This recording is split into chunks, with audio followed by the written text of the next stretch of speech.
tackle issues without any crumbs in between. But the other day I was told, Joe, when you say you tackle issues, make sure you say we don't use tissues. And I thought that was really rude.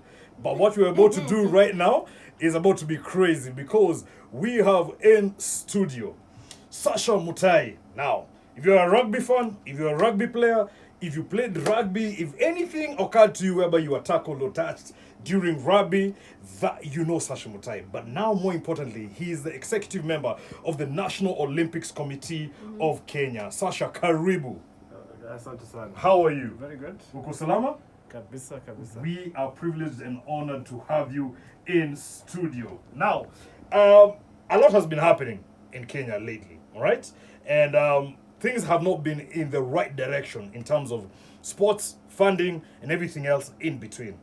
But before that, given your recent experience as a chairman of the Kenya Rugby Union, how would you describe the current state of sports funding in the country? Well, thank you for having me. First of all, I just want to correct a few misconceptions. For the first time, Yes. really, sports is funded. Uh-huh.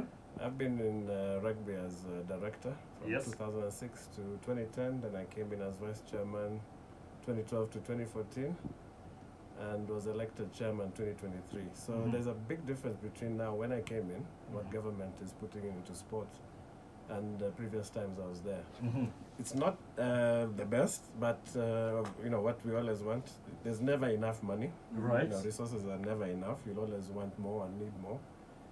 But I could say that government has put in quite a bit since I came in 2023. I was actually pleasantly surprised. Right. Of course, there are a few hiccups here and there. Right. It's not a utopian thing right now, but I was pleasantly surprised that government was actually putting in money into sport. We put in our applications to the ministry. Of course, they're cut down.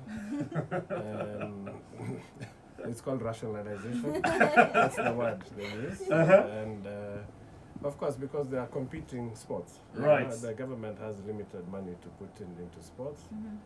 Sports fund now, it was meant to cater for other things, including health and whatever. But sports now it's ring fenced. Money comes in from betting.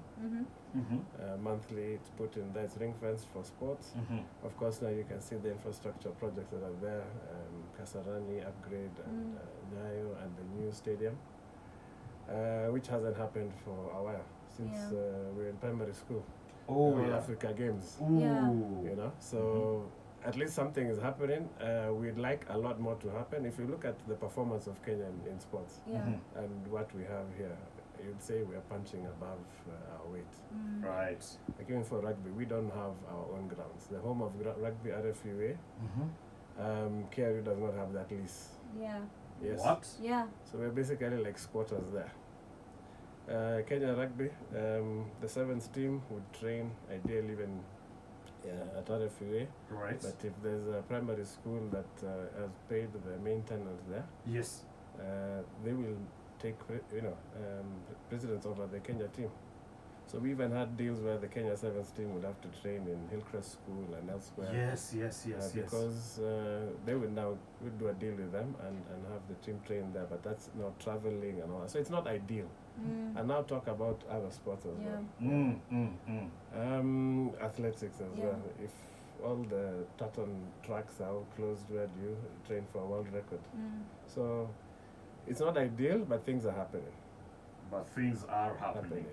I think since we're touching on all sports, you see of late we've been seeing all these gifts, in quotes, gifts being given to Harambee Stars, which we know the money is being pulled from the ministry. So it's sort of starving other sports. We've seen the story of strikers being held because hotel wasn't paid in Vietnam. So do you feel because of CHAN being here, which is a good thing, we're happy for the boys, we're happy football is being recognized, but do you feel like other sports all of a sudden have been forgotten? Because, I mean... personally, I mean, in May we went to the ministry. The minister called the Lionesses team. Because ideally they had already qualified for HSBC Sevens World Series 2025-2026. Before World Rugby changed the tournament rules midstream towards the end. So the Lionesses were given a bonus, 2 million shillings, but it hasn't reached the accounts. I talked to the captain of the Lionesses yesterday. Wow. So, but that I would also blame on the KRU, because KRU has to follow up with the ministry. So ministry, you have to understand that we also have liaison officers. Every federation has somebody in the ministry to help push the agenda. So I guess since I left, there's nobody to fight for the players and push. So from May, our ladies it was 2 million shillings for the whole team for what they did in over the circuit and in LA, but it still hasn't reached the accounts. Wow. Yeah. So I blame both. Yeah, it's not just the ministry to blame, but of course also KRU who are not following up. Yeah, we are talking here about millionaires in terms of the Harambee Stars in CHAN. But going back, with KRU, like you've mentioned it, I was at the Christie Sevens over the weekend. And obviously, they have a sponsor, all right? There's a sponsor there already. But when you say some fundings and you say some money hasn't reached yet to the relevant teams, is there an agreement in principle between now the KRU and certain sponsors that sponsors, yes, they'll take photos with big checks and everything, but like you said, they haven't received the money since May. Is there an understanding between now the sponsors and the KRU that, certain funds will be coming from government and certain funds will be coming from the sponsorship? So sponsorship, like for KRU, main sponsors were SportyPesa and M-Pesa. So M-Pesa money would go direct. Right. That was the agreement that we did. So the players are paid directly, covered by insurance, also on the Safaricom schedule. And SportyPesa pay also monthly direct to the union and whatever, that's for the men. So the main sponsor for the men, and M-Pesa is also co-sponsor for the men, but the main sponsor for the women. So the money from M-Pesa goes direct to players, and the top-ups come from the KRU. But this other one I was talking about is a bonus from government. So that one still hasn't been paid from May. Okay. So it's for KRU to push the ministry to get that paid to the players. It's not just the ministry. The ministry is dealing with all sports in Kenya. Correct. Yeah. And we hear there's about 130-something federations. In the Olympics, there are only 30-something, in that program, because you have to have a sport that is in the Olympics program to be part of NOC. But in Kenya, there's over 130 federations of things you've never even heard of before, but they're there. But they are there. And a few of them are just political, as we call those briefcase sports federations. It's there. And these briefcase sports federations, their budgeting, how does their budgeting impact now the budgeting of the actual, the rugby federation, the athletics federation? Yeah, you see, now it also depends. We're here to talk very candidly. We know that there's corruption. There's corruption in sports. There's even corruption in KRU, and that is why I resigned. And because I couldn't work with the board. The board was fighting me, and it was very toxic. We had 3 directors on the board who used forged certificates to run for office, and they won on forged certificates. And you called them out. And I called them out. And you can't even run for office if you don't have those. So if somebody has forged a document to run for office, he's not coming to do anything positive. Yeah, exactly, What are they coming to do? If you're going criminal to come into office, then you're going to continue doing that. We had also, directors who had stayed more than 8 years, 9 years, going to 10 years, so in one position at the board. The Sports Act clearly says that you can only stay for a maximum of 2 terms or 4 years. That's 8 years. You start hitting 9, 10 years in the same thing. Nobody's calling out. So yes, I was the solo one there. And there's that quote that is, if everybody says your shirt is, 9 people say your shirt is black and it's white, it's white. That's what I said. It's not democracy. Corruption should not be about democracy. If 10 guys want to take some money here and it's the wrong thing, and one guy says no, you shouldn't just join them. And as a matter of principle, I said no, I cannot do this. Wow, I love the idea of principles, because this morning we want principles, and we like the fact that you are saying it as it is. When we come back, some bangers, but when we come back, we're going to touch now more on what's happening currently with obviously the dismantlement of monies to different teams, to different organizations, and to the ones that are still suffering and embarrassments on the Kenyan front. Yet you're talking about millionaires and kumbuku kwingine. There are people who have been told, oh yeah, when you finish breakfast, you guys can't leave. Your hotel rooms haven't been paid, not even by the federation, by your country. When we come back next, that we have to tackle. I'm telling you, it's banger after banger right here on the kickoff on Sporty FM. My name is Joe Saina, and I'm joined by the Queen of Banter. And I said I have to introduce you the proper way. The Queen of Banter, aka Nicolette, aka Kalikademka Manchester United, and any other last aka? aka Kalikademka Jam. To a certain manager of the volleyball team, Sasha, I want to bring you in on this. So we recently heard that the Kenya women's volleyball team, the manager was detained in a Nairobi hotel because of unpaid bills. So who is meant to cater for that? The team is in camp because, of course, with the women's championship happening in Thailand. Tomorrow. Yeah, so what happens, federations, we know what events we're going to have. We have to put in a full year's plan to the ministry, send it, and just a month to the event happening, we have to now put a particular claim there. It's processed, ministry sends money to the federation, we pay for all that. So, as I said, there's not enough money to run everything. Right. Federations like ours, I'll speak from a position of knowledge there, because we have private sponsors, plus we also have government putting in money. So when we are preparing the team, we put in budgets, we will not get everything. So whatever you ask for, believe me, you're not going to get all of it. It's going to be rationalized. Correct. Now the federations are working under tremendous pressure, because when things go wrong, it's us who are under fire. Everybody knows who president of volleyball is, president of football is, of rugby. All these federations here, we are all doing this for the love of the game. And then of course pressure is on us. So like in that case, I guess, we have got debts. When I came into Kenya Rugby, there was 130 million shilling worth of debt. What? Wow. From 2014 and all that, which they're trying to reduce and reduce. So there's never enough money. You get in money from sponsors, it has to be ring-fenced for a particular thing, so you can use it to offset and pay debt.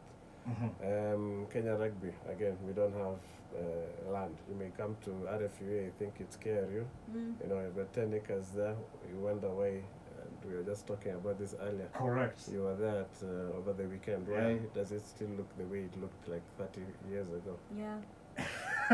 It's simply because of ownership. That land, if you look at it, 10 acres on Gong Road is worth probably over 4 billion shillings. Correct. Why is it in such a state? It's because of the ownership. Chairman of RFUA has sat in office from 1981. That's 44 years. Now, KRU does not even have a lease on that. We're operating by the grace of God. Wow. So you cannot sinking any funds. World Rugby can't put in any money. You can't get any private funding to develop the infrastructure, because the ownership is a lease to Harlequins, which will not be able to, and it's a short-term lease. You cannot develop any property if you don't have a long-term lease or interest in the real estate on the land. I'm a quantity surveyor. I've done some of the largest projects in this country. I understand development. And that is what we're asking for. And negotiating with RFUA trustees, and these are men who have been in rugby all these years, and we know what the problems are. Why don't we get together? And there are big names there, and we have to call them out here, because we have to improve the infrastructure for this country and for rugby. As I'm saying, the Kenya Sevens team would go and train at RFUA and be chased away, and that has happened. Yes, because a school that is paying now money to rent that field for that day have paid money to the person who holds the lease, which is a club. Jeez. So this is reality. This happens now. Look at all other federations. They don't have any land. Okay. Yes. Basketball, volleyball, they'll have to pay Sports Kenya to use whether it is Nyayo Stadium or Kasarani. Yeah, no federation here really has its own land. Yes, hockey, but also hockey doesn't have the money. Yeah, So, they don't. Yes, so that facility was developed for All Africa Games. President of hockey is also the second vice president of NOC. For Kenya now to even play at that level, you have to play games. Now, flying a team out of Kenya is expensive. Yeah. We'd rather sort out the infrastructure here, let the money come in, Yeah. relay the playing turf at City Park for hockey. Let's host international tournaments here and improve. The only way even Kenya Sevens improves is first we were invited to Dubai and Hong Kong, and then we started playing better, and then we got invited to the series. And of course, first few years was hard. We were losing tremendously, and we're playing the best teams in the world. Of course, we improved, and that was what has to happen. But it's expensive now. There, World Rugby pays for your flights and all that. You only pay for extra tickets and players, and that is where the ministry was coming in and paying for flights. So the ministry was doing quite a bit. What I want to say is that government has done quite a bit. Right. Yeah, it's not just bashing government. It's not ideal the way it should be. Utopian, it will never be. Yes. Of course, we are aiming to that, and of course, you cannot blame Harambee Stars for the success. The fact that 1 million and 2.5 million a game is what it should be. Yeah. It is. It should be It that should way. be that. Yeah. Yes. So finally, we are applauding what needs to be happening. Yeah. Yeah. As I'm saying, individual sports, athletics and team sports, we have to remunerate the players the same way, the athletes. Yeah. So if a player is, athlete is given 1 million, so should a rugby player, so should a footballer, so should a basketballer, so should Makia strikers player be paid that same amount. Yeah. There should not be any ubaguzi. And these things were set when the former minister Babu Namamba came in. They were now giving standards of this is how much you're paid when you go out of the country, this is how much allowances are paid, and those are mostly paid. Even when you're talking about those bonuses that weren't paid, you haven't yet been paid by ministry to our players, Lionesses, the allowances were paid. Yeah, sometimes they're paid late. But they are paid. So this is a big change from how it was before. But we need to improve it. We need to have better and working relationship with government. But also government, what they're collecting, there's a lot of pressure. Yeah, we're asking about how do federations get. We have to also reduce, leaning on government for reliance. serikali saidia. But private money will only come in when they trust you. So there's been a trust deficit in sports. You look at all the horror stories over there. Yes. Including Kenya Rugby, if you look at others, motorsport, whatever it is. We know when there is a bit in the back of Kenya Rugby, 2014, and that's when the sponsors left, 2015. Like that, Safaricom, Bamburi, all those sponsors left because of corruption. Straight, we'll say it as it is. So now you have to clean up your act, and it also took time. When I came in 2023, 2024 is when Safaricom came back after 9 years. After 9 years, yes. And purely because of that trust deficit. So once you improve that, people trust you, money will come in. And what we are saying when I was at rugby is federations have all these pressures. They're the ones who have to run the sport, but it requires money. Right. Bring in the sponsor sitting with you so that you see how the money is run and spent. It's not going to somebody's account. The money goes direct. That's why we even negotiated with Safaricom that the money goes directly to the players. I have a question. So let's say, since you were the chairman before, I've come in as a private investor, a corporate company. I've spoken with you. I've given you, let's say, 10 years worth of sponsorship. And then what happened with you happens. You resign, you leave. I do not trust the new person coming in. Is there a way, me now, I want to withdraw my money. Is there a possibility that we can see, let's say, a 10-year contract being shrunk down to like 5 years because of change in management and stuff? Have you experienced that, or do you foresee that as something that's happening if these ups and downs that has happen? happened, and every contract has those clauses. I'm also an arbitrator. So that even happened now in the KRU contract with SportPesa. Right. And when SportPesa withdrew sponsorships in 2017 because of the tax law change in Kenya, which made the sponsorships at that level untenable. KRU that time now took them to court in 2019, just before COVID. And that is one of the things, when I came in, I discovered KRU was suing sponsors. Wow. Yeah, so they sued Wow. SportPesa Uh-huh. because SportPesa had put in 600 million shilling sponsorship for all rugby in Kenya. Right. 150 had been disbursed, so there was a remainder of 450 for the next period, and because of tax changes, and that is also in contracts, when it's that's not an act of God, but it's an act of parliament. So when things like that happen, which is a force majeure or something, then you can withdraw from the contract. So Kerry went and sued them, but used a fake law firm of a partner, one of the directors of the board. Come on. And agreed on a fee of 30% for a non-existent law firm. All that is there. That is now corruption, and that I've exposed, and that is why I'm being fought. So there are ways of exiting, but of course, when you see such things happening, the sponsor will say, "I'm not safe."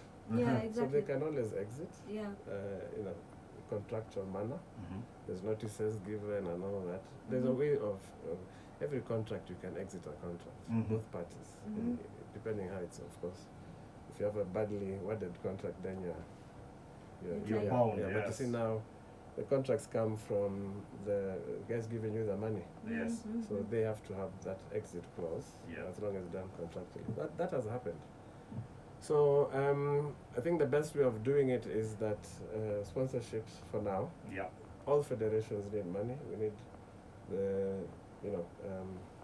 private companies to come in and use probably agencies that can disburse and run those funds in agreement together with the federations. That's what we were really doing with our sponsorships. But of course, there'll be some resistance from some federations or some officials. But federations need money, and that is one way of doing it and protecting the name and interest of the corporate putting money into the sport. And that is how you have to be. You have to think. I mean, I'm a private businessman. I would not put in money into a federation that I cannot trust. Yeah, exactly. Yeah. Very true, very true. So now, I'm a fan of rugby. This is the first time I'm getting an opportunity to talk to you, Sasha. All right, I've been going for rugby all these years. Ngong kawaida, sawa sawa. Sometimes you'll find some games are being played at Impala Club, and sometimes we are at RFUA at Harlequins, okay? And I understand so well that you've explained the whole idea of leasing. We do not have exact land that we can say this is RFUA land that we can adjust and we can do anything. But all those years I've been going there. Same terraces, same scoreboards, sawa sawa. Same shenanigans. As much as I enjoy the rugby, sometimes when the Safari Sevens was going there, when the 7th circuit was going there, then it was taken to Nyayo. Then I think that's the time when Safaricom really took over, and then after that they drew back. Then there was that back and forth. Now, right now, we're back at Ngong Road. As a fan, I'm happy because it's always been, in my mind, the home of Kenyan rugby. But the way you've broken it down, how it's all the home of Kenyan rugby. So we have a fan listening to us right now, and he's thinking to himself, so how do we go forward with this? Now, we have gone through the financial bit of it. Now, you resigned, and you said categorically, I cannot work with people who do not see the vision of where rugby should be. But the fans don't understand that because they never get that lingo up there. All is that, like when I went to Christie's over the weekend, is that, RFA, we are brand new, we are here to stay. You know, you have that MC guy who's really talking big about there. But the underlying issue is, as a fan, we want improvements. We don't know about the leases, we don't know about anything. We want improvements infrastructurally. The new board, what can you tell them? Well, it's the same board. So Now from the outside, as a fan now, as a fan. Really, I can't tell them anything. I can't tell them anything. And I told them in there as the chairman, I can't tell them anything from outside. So what can you tell? The reality is that all stakeholders in this rugby, they know what the problems are. RFA, the chairman has been there since 1981. Okay, there's one trustee there. The old wazes themselves are saying this guy has been here for too long. And there have been articles written. This guy we respect him. He was the chairman when I was playing. Correct. I retired in 1999. He was the chairman then, but he had been the chairman of RFA since 18 years before. And he's still there. Now, Business will only deal when you have a business plan and all that. You have to do a bankable document. This lease, this land is worth this. How do we protect our money? No, KRU can't even get an overdraft because you have no real property. If you look at the accounts Yes. of KRU, Yes. because first of all, and I've said this from even the time I started running for chairman. And at that time, I said the fixed assets of KRU that time were 18 million. Now they're 10 million because of depreciation. Yet you should be sitting on an asset book base of over 4 billion because one guy has refused to vacate office. So, and he's a rugby stakeholder. He's a former chairman of Kenya Rugby Union. He's the current chairman of Rugby Football Union of East Africa. These guys are just sitting there because they think that one club's position, and that's Kenya Harlequins, is going to be destroyed because of RFUA. RFUA needs, Harlequins needs better grounds. KRU needs better grounds. Rugby fans need better grounds, but nobody is going to put in a single shilling there if it's not protected. Who owns that land? It's RFUA. Who are the trustees? It's one guy. Yeah. Yeah, and that's it. And that title deed sits in a lawyer's office who is, of course, taking care of making sure that title deed doesn't go. But the reality is, rugby stakeholders now need to be serious. Yeah, if we talk a lot, everybody there is an opinion leader. we have first of all too many lawyers. So I'm sorry about lawyers, but too many lawyers in sports. A lot of these issues are being caused by guys who think they know too much. Yeah. Right. Yeah, but you have to be. This is not your land. Yeah, this is land for rugby, for all of Kenya, not for a certain club. Everybody goes back to the historical things. RFUA. Yes, rugby started in Kenya in 1921. Wow. Okay. Wow. Yeah. And but still, that ground has not improved much from the time we were playing there and other generations earlier. Jeez, because we have the likes of Impala, nondescripts. The ones that I remember before now, the funded teams came up, the likes of Cabras, Oilers, KCB. So the Kawaida back in the day, guys, Impala, Nondis, Harlequins, and then now you have all these new teams that have come up that have sponsors that are performing quite well. Now, does it go back again to the so-called board that we are talking about? And even then they should wonder, hold up, our main teams, it's like now when we're talking in England, like how, you know, there was a dip in form with Manchester United, with Arsenal, because now Chelsea came in with the funding, Man City came in with the funding. Don't they think that maybe also the performance of these teams, the way that they're not getting the relevant sponsoring, is because the sponsors, who are business-minded just like you, are thinking to themselves, yo, we invest in this team, we try even and improve anything here, there will be an issue.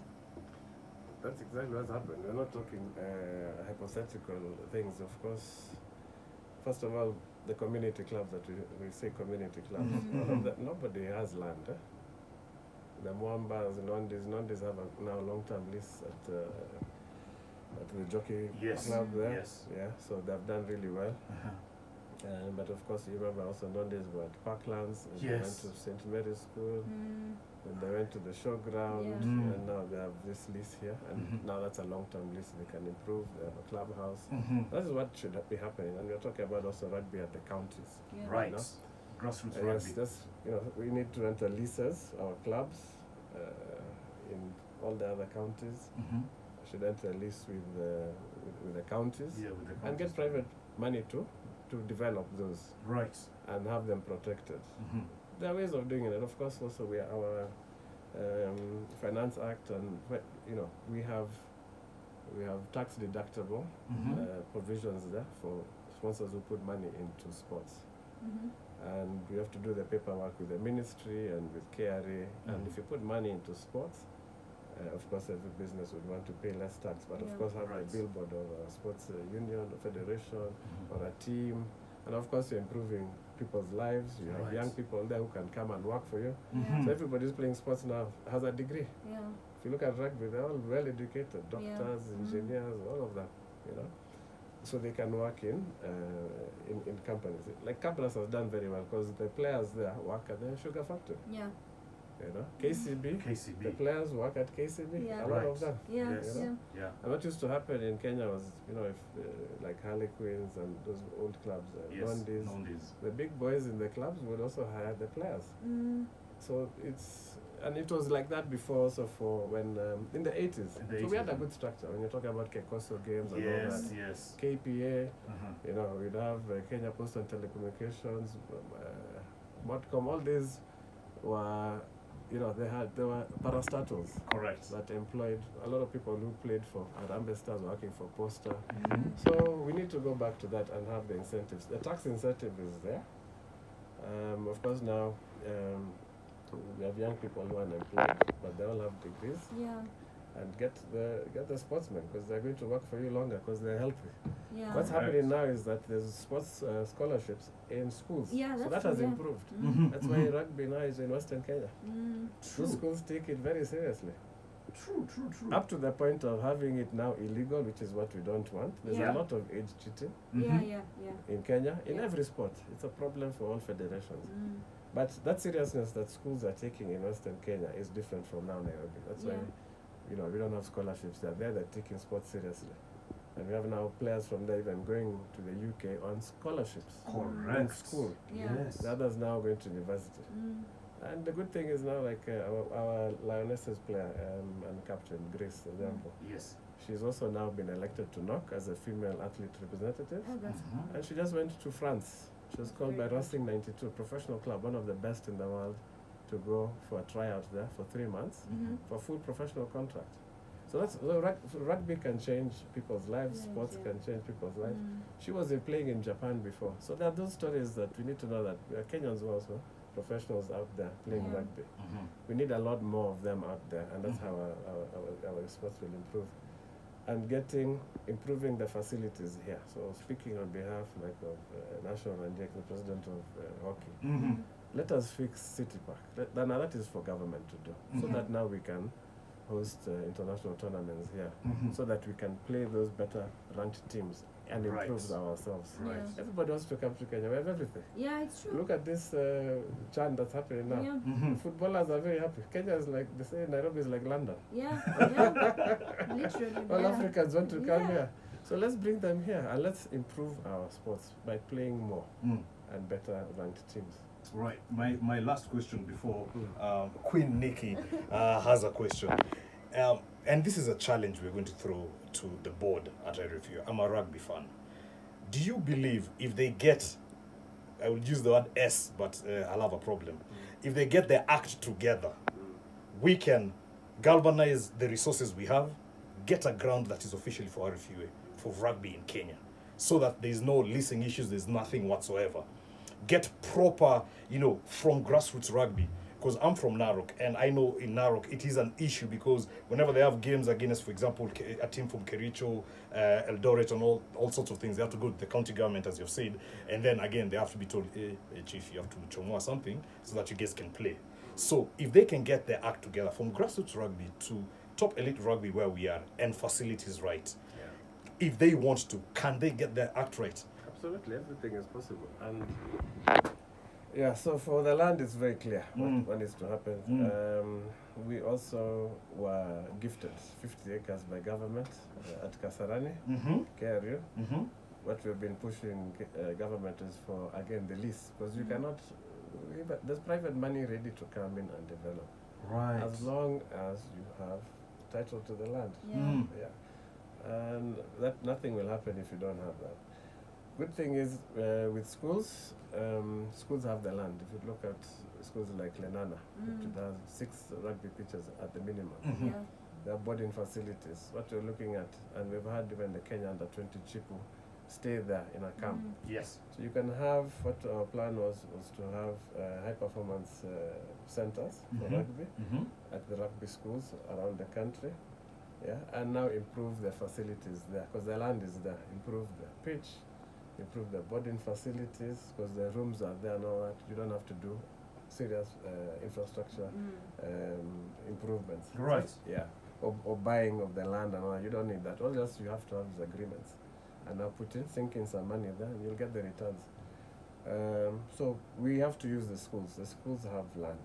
Right. So, and if it's rugby and football, and that is also our plan in NOC. I won't talk about NOC because the spokesman is the president, but we are all together, and it's all about putting the sports person at the center of it. And that team that was just elected at NOC is an athlete-centered, team. Yeah, and we're all former athletes. We love this, whatever sports we are, and it's basically presidents of federations who are pushing the agenda there, and it's all about teamwork, So if sports is about teamwork, that is why I had to resign from KRU, because we stopped working as a team. So there's no need to waste time of yourself and themselves.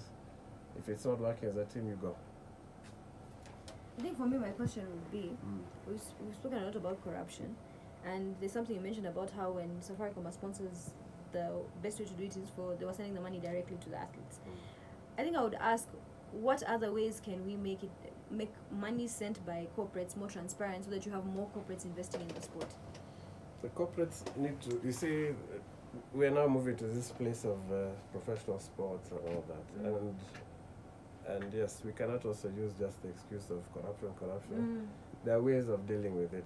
Let the money be handled by somebody else that you trust and who knows the sport. And that's the only way. And they're paid a commission that is open. Yeah, that they've gotten this money, they're going to manage it for whatever and hear the reports, sit on this committee with us, we'll manage it for you. Because we need the money. So you have to look for, in the engineering thing, you don't see problems, you have to provide solutions. Exactly, Don't just see problems and sit back. And that's why I also ran for office. Because I saw how it was back in the day when even if it comes to choice of players and all that for national team, if it's not fair, if you don't have the best representing Kenya, you're not going to win. Yeah. But when you have the best of Kenya, you win in every sport. Yeah, true. Even this football, that's why we are winning. Yeah. Because there's no interference. It's simple. It's not a miracle. Apart from the ticketing issue. I won't comment on that, but I'm saying in terms of that, you see now as a president of federation, you're there to put policy, fix up things, systems. Of course, now if you're running for sponsorships, your secretary should do that. Your CEO and your marketing team. But at the beginning, right now, we are doing everything. Yeah. To fix things, you have to do it yourself. Roll up your sleeves and do it. But you shouldn't be doing everything. Ideally, you have a secretary that's strong, that's working, but there's organic growth. Yeah. Even Kenya Rugby has grown. So when we came in, there were only 8 regional development officers. Within a year, they were doubled. Because now you're getting money. There are too few people for a large country like this, and we need more and more. You do your work, let everybody do their work. Teamwork together, but if the team is not working, you're in trouble. So I see some federations that are very cohesive.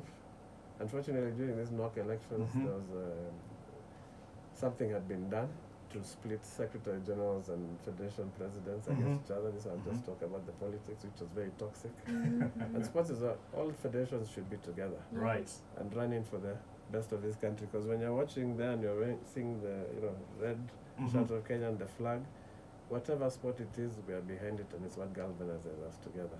But this politics of it's me. No, it's about you come here not looking for yourself and for trips. It's for those young people because you want to make it better than when you played. Exactly. And for the last guys you saw, that's all you want.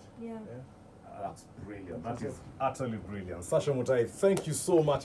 He is executive member of the National Olympic Committee of Kenya. And before that, like he said, he resigned from the board in terms of being at RFU. And we'll miss you there, man. We'll miss you there, man. Because the business policies that you have right now, that signboard needs to be changed. Kila saa karatasi, and then when sometimes the guy's not there. And there's no sub for him to make the changes. Sometimes even the scoreboard, even the score is not being said. But at least there's streaming, so you can check the score on your phone. Sasa, what about I'm there because I don't want to stream. From a comical side of it, even those hawks that used to come and take your food whenever you buy them from the concession stands, as zilipotea. Past weekend they were not there, but Sasha, come back. Thank you so much, Sasha, for gracing us with your presence here. Remember, this is the Sporty Spotlight. This is 8 to 9, where we tackle serious issues affecting sports, not only in Kenya, but globally. We are beyond sport. This is the kickoff on Sporty FM.